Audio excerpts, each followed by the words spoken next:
দাদা মদ খালে বেয়া হৈ নাযায়, কিছুমান চিন্তাই মদ খাবলৈ বাধ্য কৰায়। তো আজি ইয়াৰ বিষয়ে দুটামান কথা কওঁ, মন দি শুনিব। মদ খোৱা সকলক একো নালাগে, লাগে মাথো বাহানা, লাগিলে সুখৰে হওক লাগিলে দুখৰে হওক। সুখৰ দিনত কব আজি ফূৰ্তিৰ বাবে বন্ধুৰ লগত এগিলাচ খাই দিলো, আৰু দুখৰ দিনত কব আজি দুখৰ বাবে বন্ধুৰ লগত এগিলাচ খাই দিলো। মদ খোৱা সকলৰ বাবে এটা ষ্টৰী কওঁ, একদম ৰিয়েল ষ্টৰী। এজন ফকীৰ আছিল, ফকীৰ মানে হ'ল নিষ্পাপ মানুহ। সেই ফকীৰজনক এজনী ৰাণীয়ে মাতি পঠিয়ালে। তেওঁ আহিল, আহাৰ পাছত ৰাজমহললৈ লৈ গল। নিয়াৰ পাছত সকলো দৰ্জা খিৰিকী বন্ধ কৰিলে। তাত এটা কণমানি শিশুও আছিল, আৰু তাৰ পাছত ৰাণীয়ে অফাৰ কৰিলে, তুমি মোৰ লগত হয়তো ফিজিকেল ৰিলেশ্যন বনোৱা, আৰু নহলে বা সেই কণমানি শিশুটোক হত্যা কৰা, আৰু নহলে সেই মদৰ বটলটো খাই শেষ কৰা, তেতিয়াহে তুমি ইয়াৰ পৰা যাব পাৰিবা। তেতিয়া ফকীৰজনে ভাবিলে, অন্য এজনী মহিলাৰ লগত যদি মই ফিজিকেল ৰিলেশ্যন বনাও মোৰ বহুত ডাঙৰ পাপ লাগিব, আৰু কণমানি শিশুটোক হত্যা কৰাটোতো আৰু ডাঙৰ পাপ লাগিব। মদ খালেও পাপ লাগিব। যদি মই ফিজিকেল কৰো মোৰ লগত আগফালৰ মানুহজনৰো ক্ষতি হব, যদি মই কণমানি শিশুটোক হত্যা কৰো সেই শিশুটিৰো ক্ষতি হব।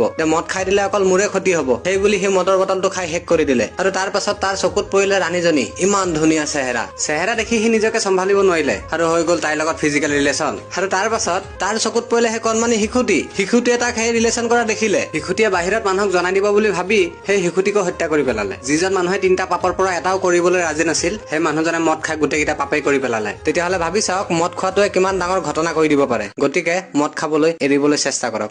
ধন্যবাদ।